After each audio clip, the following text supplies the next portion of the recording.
Welcome to a TB Aquatics real-world review.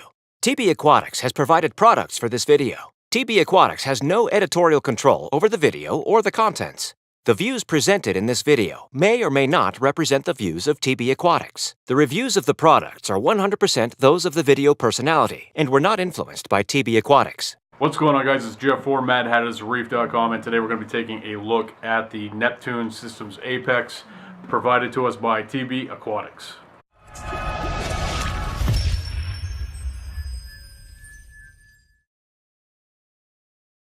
So the new Apex has a pretty awesome box. Actually, that flap on the front has some magnets in it, so it actually will close every time and it doesn't kind of just flop around. And when you look at it, you can definitely tell that Apex has put some thought into the packaging.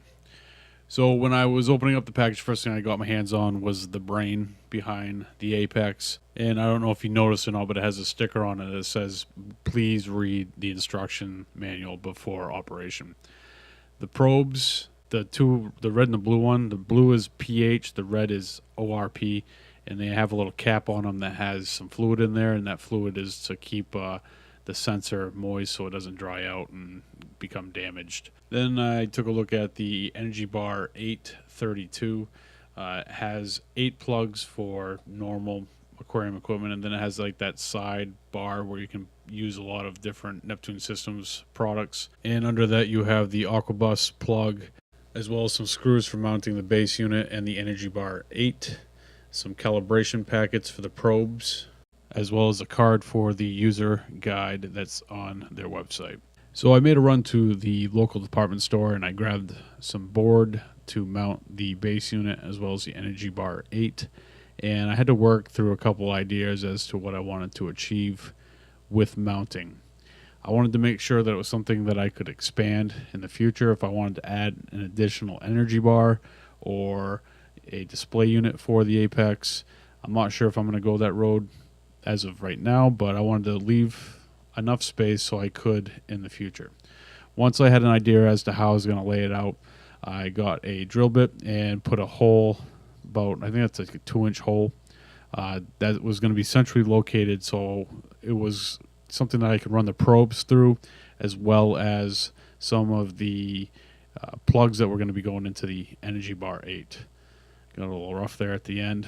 Probably should have let the drill do the work, but you know, things happen. So once I had the hole drilled in the board, I placed my base unit on the board and put some marks as to where I wanted the screws to be to make it easier for mounting. And then after that, I hung the board on the back side of the aquarium. You cannot see this from the front of the aquarium. This is kind of off to the side and behind it, and it kind of stays out of sight. Once I got the base unit hooked up and the Energy Bar 8 installed, as well as the board up on the wall, it made things a little bit easier. So I grabbed the Aquabus plug, put it into the base unit, and then fed it into behind the board and then connected it to the Energy Bar 8. Once that was connected, I got the Energy Bar 8 plugged into the wall and things started happening. You can see the base unit as well as the Energy Bar 8 go through a bunch of different lighting sequences, and what we're looking to happen here is the base unit turn blue and the Energy Bar turn orange. Once this happens, you can connect to your Apex via whatever. In my instance, I used my cell phone, and it's very important to make sure that your cell phone isn't on the network, it's on your Wi-Fi. And when you go into settings under Wi-Fi, you click on Apex Setup, and once you're connected to the Apex Setup, back out of settings, go to your web browser, type in apex.local, and you'll be able to connect your Wi-Fi to your Apex and vice versa.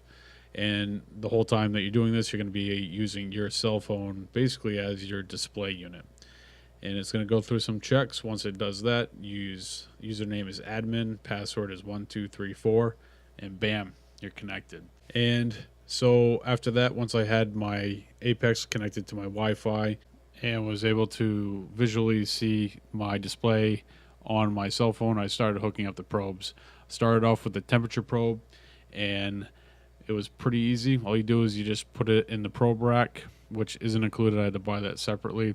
Connect the plug to the base unit, and all of a sudden you start getting a temperature read. The next probe that I installed was the ORP probe, and the reason why I went with that one for next was it's pretty much plug and play. You don't have to do any type of calibration to it.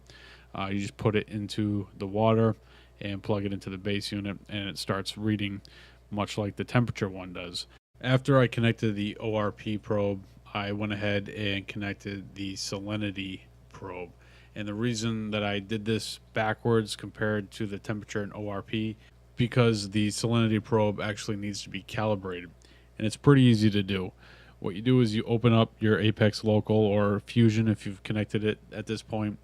You click on a gear tab at the top, and then there's a little display that shows like a probe entering water. And there's a bunch of different options. You're going to look for salt, and it'll show that it's connected to the base unit.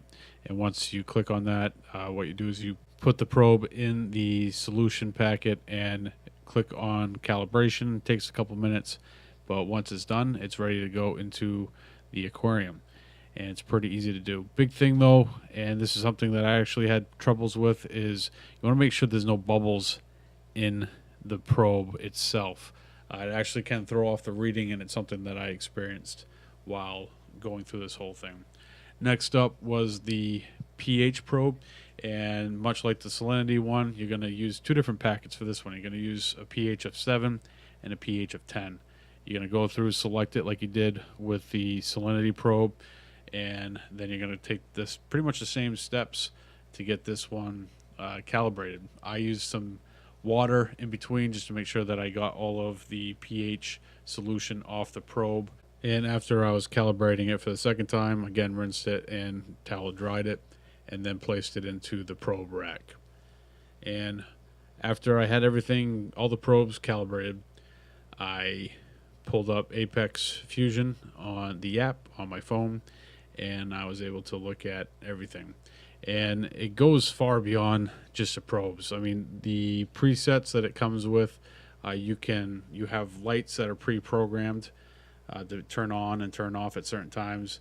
You have a return pump that is already pre-programmed. You also have a skimmer outlet that's already programmed, and all of this stuff is tracked on Apex Fusion. And you have your handheld, which is most likely going to be your cell phone, and you can also look at it on your desktop, and it tracks everything.